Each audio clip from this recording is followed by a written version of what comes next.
जैन साथियों, आज इस टॉपिक में दाखिल खारिज जमाबंदी से जुड़े सुप्रीम कोर्ट के एक महत्वपूर्ण ऑर्डर के बारे में बात करेंगे, जिसमें सुप्रीम कोर्ट ने स्पष्ट कहा है कि दाखिल खारिज यानी कि म्यूटेशन, नामांतरण और जमाबंदी से मालिकाना हक नहीं मिलेगा।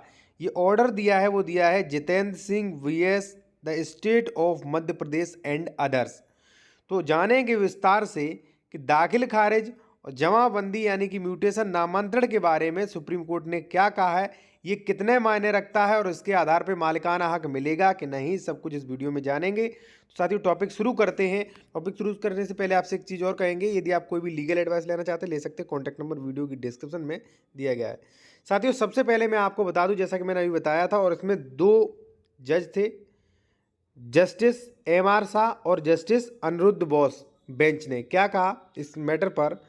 सुप्रीम कोर्ट ने कहा कि राजस्व रिकॉर्ड, क्योंकि म्यूटेशन यानी कि जिसे नामांतरण कहते हैं साथियों, म्यूटेशन या दाखिल खारिज या नामांतरण प्रविष्टि केवल वित्तीय उद्देश्यों के लिए है। वित्तीय उद्देश्य यानी कि लगान, क्योंकि जो भी दाखिल खारिज होता है, जब आप खतौनी लेते हो तो उस पर लगान खुला आता है, टैक्स खुला आता है कि कितना टैक्स मतलब कितना लगान लग रहा है खेती पे, ठीक है।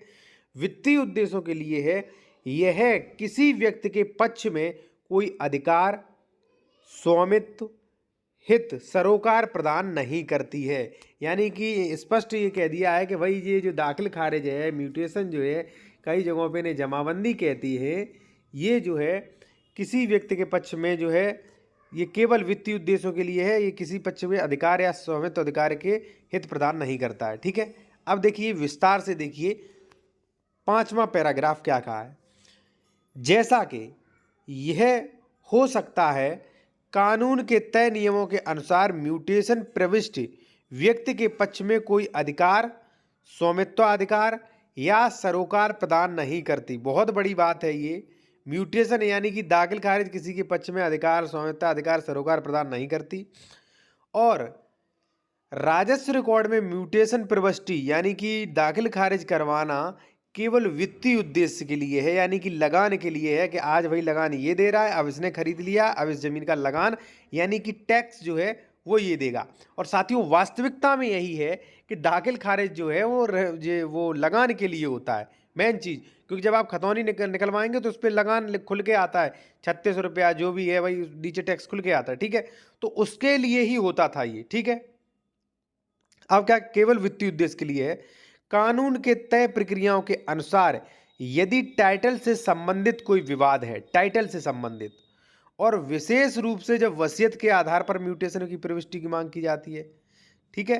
टाइटल संबंधी अगर कोई विवाद है तो वसीयत के आधार पर टाइटल अधिकार का दावा करने वाले पार्टी को उपयुक्त सिविल कोर्ट अदालत का रुख करना चाहिए। उन्होंने कहा सिविल कोर्ट का रुख करना चाहिए और अपने अधिकारों को स्पष्ट कराना होगा। उसके बाद ही सिविल कोर्ट के निर्णय के आधार पर आवश्यक म्यूटेशन एंट्री की जा सकेगी।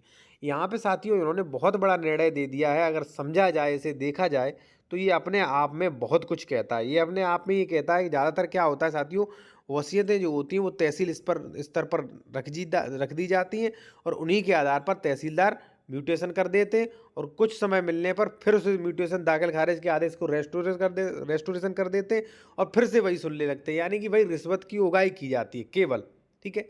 अब इन सारी चीज़ों को हम एक तरफ रखते हैं, सीधे सीधे कुछ पॉइंटों पर आते हैं।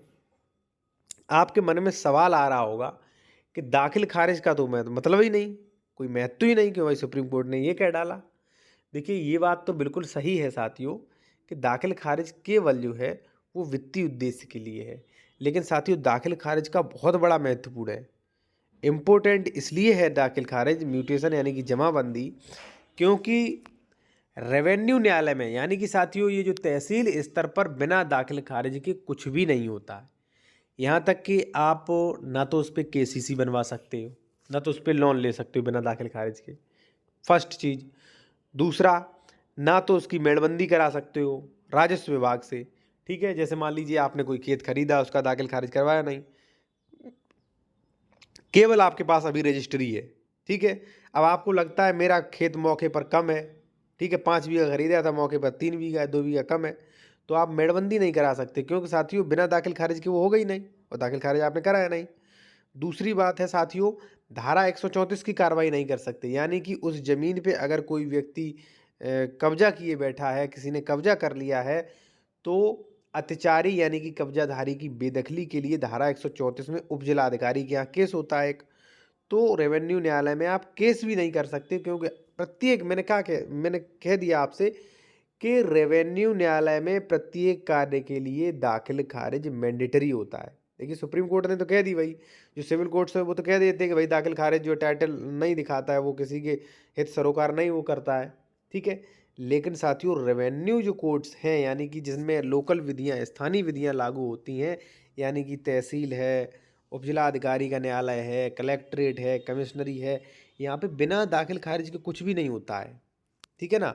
तो यदि आपकी ज़मीन का दाखिल खारिज नहीं, तो ना तो केसीसी, ना तो कब्जा बेदखली, ना बेड़बंदी, और सबसे बड़ा जो मिस्टेक रहती है वो रहती है साथियों, बंटवारा नहीं हो सकता आपका, ठीक है ना।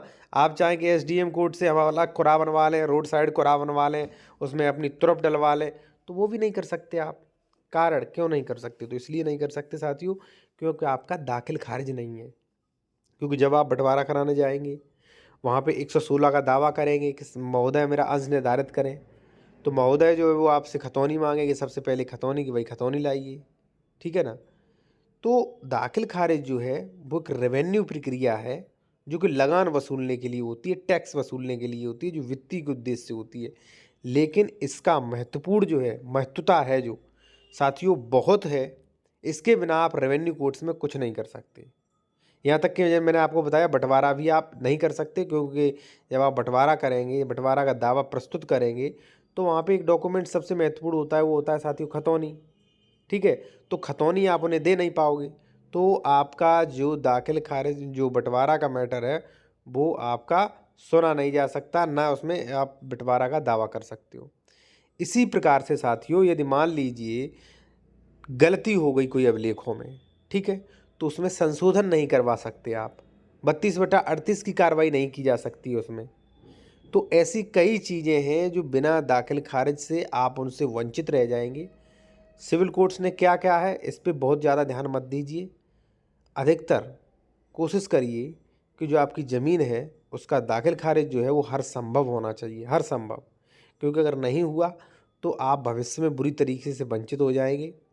पड़ोसी व्यक्ति जो है वो आप मेड़बंदी करा लेगा, आप मेड़बंदी का केस नहीं कर पाओगे, आपकी ज़मीन चली जाएगी, ठीक है ना। आप अत्याचारी की बेदखली, ना बंटवारा, तो जो भी रेवेन्यू प्रक्रिया है इनसे वंचित हो जाने से क्या फ़ायदा है। तो इसलिए साथियों म्यूटेशन जो है, दाखिल खारिज जो है वो बहुत मैंडेटरी है, बहुत ज़्यादा मैंडेटरी है, ठीक है। भले सुप्रीम कोर्ट ने ये दिखाया, हमने आदेश दिखाया आपको, लेकिन दाखिल खारिज बेहद महत्वपूर्ण है। तो साथियों इसी प्रकार के जानकारी लेने के लिए, कानून जानने के लिए चैनल को सब्सक्राइब करें और बेल आइकन दबाएं। धन्यवाद।